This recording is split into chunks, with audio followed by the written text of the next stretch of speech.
The Catskills, New York, November 2, 1935. Gangster and drug dealer Charles Chink Sherman is with some underworld associates.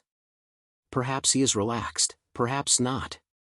He has been flying under the radar for the past 2 years. Since late 1933, neither the law or newspapers have seen hide nor hair of him. Then just 10 days previously, his name was once again in the press. In a mere 24 hours, 2 of Sherman's underworld adversaries were erased from gangland. The first to go was Louis Pretty Amberg, whose naked corpse was found roasting in a Brooklyn automobile. His face caved in with a hatchet. The following night, October 23, Sherman's old nemesis Dutch Schultz took a fatal dose of lead in a Newark, New Jersey tavern. Both gangsters were rubbed out by killers operating under the Murder Incorporated umbrella.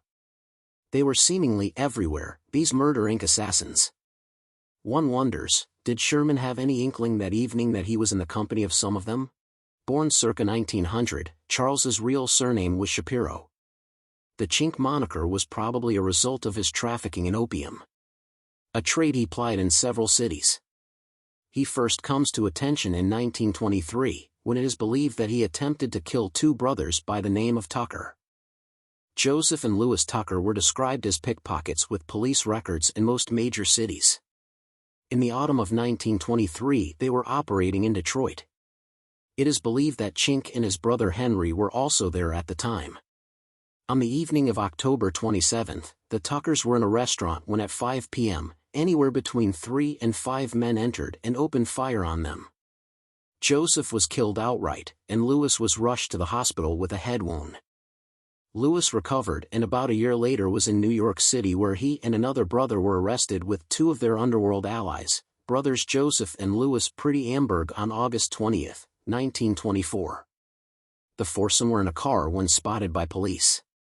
It was believed that they were preparing an attack on Sherman in vengeance for the Detroit shooting. Henry Sherman was still in Detroit, and it was there that he was arrested a few months later in the early hours of November 2, 1924 for murder. Sherman and a party showed up at a Blind Pig and were seated next to a table consisting of fellow underworld sorts including gambler Hardluck Bill Horrocks, his girlfriend, and a Chicago gambler named Tom Cuzzer, who came to the Motor City to check out the action. An argument broke out between the 2 groups and the proprietor kicked both parties out. Out on the street the fight continued until a gun came out. Several shots were fired and when a cop arrived Horrocks was dead with a bullet in the head. Cuzzer also took one to the head and Hardluck Bill's girlfriend was also wounded. Seeing a man running, the cop gave chase and caught up with Henry who had a warm gun, missing 4 bullets, in his pocket. Despite this evidence, he eventually beat the rap. The Tucker-Sherman feud concluded 4 years later with the death of Louis Tucker. On February 10, 1928, Tucker was standing on a corner in Boston, when a man opened fire from a parked car, hitting the gangster 4 times. He was rushed to the hospital but died early the next morning. Boston police named Chink Sherman as the prime suspect and assumed that he had fled to New York City.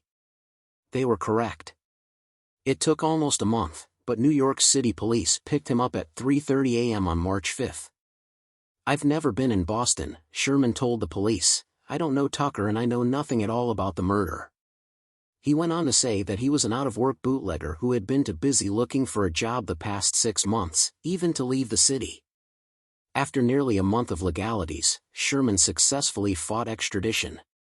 Boston authorities wanted to speak with Sherman again the following year when on September 14, 1929, New York nightclub operator Samuel Reinstein was murdered in the second-story hallway of his hotel.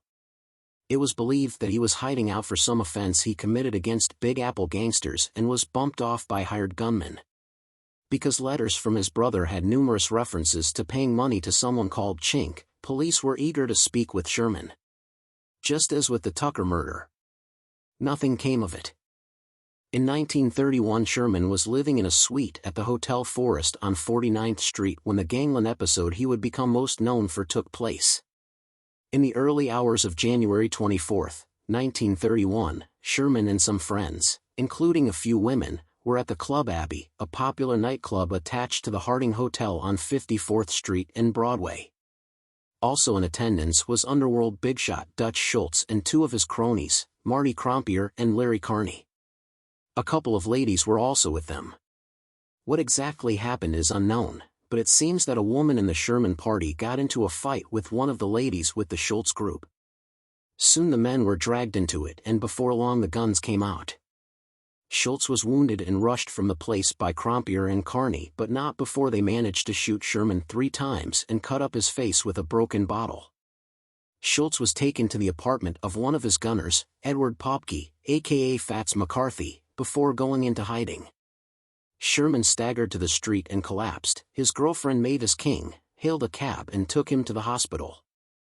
When questioned by the police, Sherman stated that he was attacked outside the club by some men who gave him the works. Police didn't buy it. So he admitted to being in the club fracas, saying, "Some guys got tough and began to insult my girl. I objected and there were some nasty words. Then they shot me. I didn't have my gun." Sherman didn't need to worry about getting caught with his pistol. He had a permit to carry one that had been issued in Saratoga, New York. Soon police learned that the fight had been between him and Schultz and began searching for the latter. The Dutchman remained in hiding, nursing his wound and waiting to see if Sherman died and whether he and his boys would be facing a murder charge. Since they couldn't find him, police began to wonder if Schultz was dead. On January 26, they went to the hospital and arrested Sherman for shooting the Dutchman. He put up $15,000 for bail and remained in the hospital. A little over 2 months later, in early April when the coast was clear, Schultz walked into the 47th Street precinct with his lawyer to face the music. Numerous witnesses were brought in, but none would admit to having seen him at the Club Abbey. Finally, Sherman was brought face to face with the Dutchman. "Is this the guy that nearly killed you?" he was asked. "Nope." "Do you know him?" "Nope." "Did you ever see him before?" "Nope." The officer turned to Dutch. "Did this fellow shoot you, Schultz?" "Don't make me laugh," the Dutchman replied. "I haven't been shot." "Well," Sherman said, in reference to his bail, "I guess that gives me 15 grand. Both gangsters were released. Over the next 2 years, Sherman, along with his brother Henry, rose up in the narcotics wing of Waxey Gordon's underworld empire. In early 1933, Uncle Sam started looking into the finances of the gangsters of New York in order to give Al Capone some company in the federal penitentiary. Both Gordon and Dutch Schultz were top targets, but feds began putting together dossiers on over 40 more of the Big Apple's hoodlums, including Sherman. At that time, however, Gordon and Sherman had bigger problems to contend with. That spring, the Gordon gang went to war with the Bug and Meyer mob, headed by Bugsy Siegel and Meyer Lansky. As such, by default, the Gordon forces were also at war with Charles Lucky Luciano, who, as a top drug dealer, no doubt coveted Sherman's business, as well as the Louis Lepke Buckalter and Jacob Garage Shapiro mob. In addition to their own gunmen, the Killers of Murder Incorporated were also at their disposal. The opening salvo took out 2 of Gordon's top executives, Max Hassel and Max Greenberg. From then on, one by one, Gordon men were picked off as Waxey himself stayed safely in prison waiting for his tax trial. It is believed that the Sherman brothers and probably one of their cohorts named Jack Weinstein and another Gordon man were involved in a shootout on May 24, 1933. A Buick, supposedly, containing the Shermans and their Confederates, was heading south on Broadway when a coupe pulled up alongside them and sprayed the sedan with a blast from a Tommy gun. The occupants of the Buick returned fire with their pistols. After racing a couple of blocks, the sedan whipped around a divider and started heading north back up Broadway.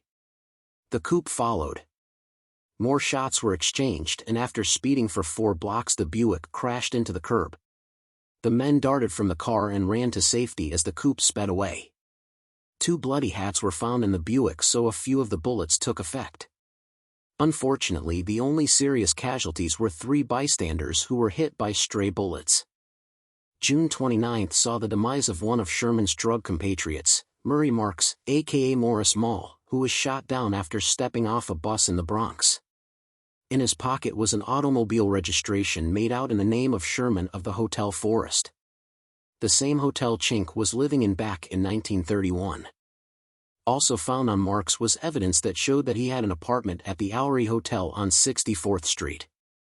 A little over a week after the murder, detectives raided the rooms and found the Sherman brothers and Jack Weinstein along with some opium and guns. Chink was also toting $4,500 in cash. Henry stated that he shared the apartment with Marks and that the guns belonged to his dead roommate. They were questioned overnight and released on bail the next day. A week later, July 13, over 24 detectives and 6 uniformed cops escorted the trio into court for a hearing on the drug and guns charge. The DA asked for more time to build a case. Afterwards, the threesome hopped into a cab and left with several squad cars following for security. The gangsters wouldn't be bothered by the charge again. Monday, August 28, saw 2 more of Gordon's men gunned down. This time, the murders took place across the continent in Hollywood, California. The 2 men, Harry Maclay and Frank Keller, were murdered while sitting in a restaurant. After a few days, Los Angeles authorities named the Sherman brothers and Jack Weinstein as the killers. They quickly changed their minds, however, after learning that the trio had been picked up by New York police on August 31 for the running car battle on Broadway the previous May. The authorities then laid the double murder at the feet of Lucky Luciano and Lepke Buckelter. The stress of being on the spot for 6 months finally caught up with Chink's brother Henry. In the early hours of October 12, an inebriated Henry called his brother Murray Shapiro, a sibling who stayed straight and led an honest life as a hardware salesman.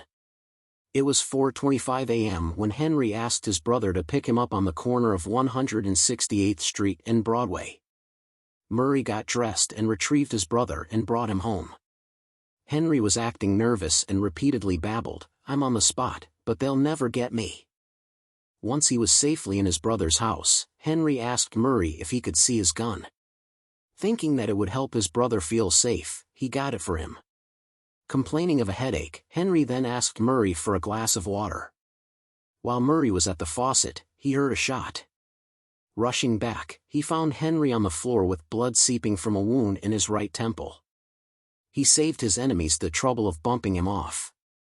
After Henry put the gun to his head, Chink took a powder. He managed to stay out of reach of both the law and the newspapers. Late 1935 must have been a rough time for him. Louis Amberg came to a grisly end. Dutch Schultz received a .45 caliber appendectomy and bowed out.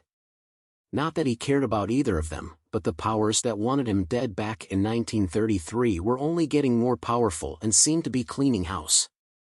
Is he with some of them now? Here in the Catskills? Could it be that he allowed them to get this close to him? Most likely, he assumed that it would be a drive-by, or he would get shot from behind while dining or walking along the street. But he is inside, with those that he knows. Something doesn't seem right, however. Suddenly they are upon him. He's going out like Pretty Amberg. He tenses as the hatchet sinks into the side of his head. His hand balls into a fist. Then there is another whack, and another. He may not even be alive when the bullet enters his brain. The killers load him into a vehicle and drive him to a farm located on the outskirts of Hurleyville, New York. The body is dumped in the road while the killers walk to a nearby barn. It was decided that this would be Chink Sherman's final resting spot. A 4-foot-deep grave is dug inside the barn while Sherman lies in the road, his blood pooling around his head. Once the grave is dug, Sherman is dragged inside the barn. Also like Amberg, he is stripped naked. His new brown shoes first, his socks, his wool herringbone trousers, a sweater, and finally his polo shirt. All finely tailored clothes. Whatever he has been up to the last few years, he is still making money. There is no overcoat, so he must have been killed inside. Once the corpse is nude, it is placed in the grave. Quicklime is poured over the body to eradicate any trace of Charles Chink Sherman. However, the killers fail to add water to the powder. The desired effect won't take place. His clothes are tossed in and the grave is filled. The killers flee. Chances are that Sherman would have never been found if not for a local man. A carpenter was walking from the nearby town of Monticello to Hurleyville the following day. As he passed the farm, he noticed a large bloodstain in the road where Sherman's head had laid. Once he arrived in Hurleyville, the carpenter mentioned the bloodstain while inside a store. It took a couple of days, but word of the bloodstain made it to the local authorities, who decided to take a ride out to the farm to investigate. Had it been another farm, perhaps the authorities wouldn't have bothered, but this farm was special. It was owned by the Drucker family, and their son Jack had been run out of Sullivan County because of gangster activities. He was associated with gunmen from Brooklyn, men who would one day be labeled Murder Incorporated, and had a record going back to 1929 for shooting a man. Over 2 days the blood had dissipated, but searching around they entered the barn and saw that the soil had been disturbed. They began to dig. Though the quicklime didn't have the desired effect on the dead man's facial features, the fingers of one hand won't be of any use. Noticing the other hand clenched in a fist, they straightened the fingers. The quicklime had not reached the tips. Prints were taken and sent to New York City. Charles Chink Sherman appeared in the headlines one more time. Thank you for watching. If you enjoyed the video, please like and consider subscribing.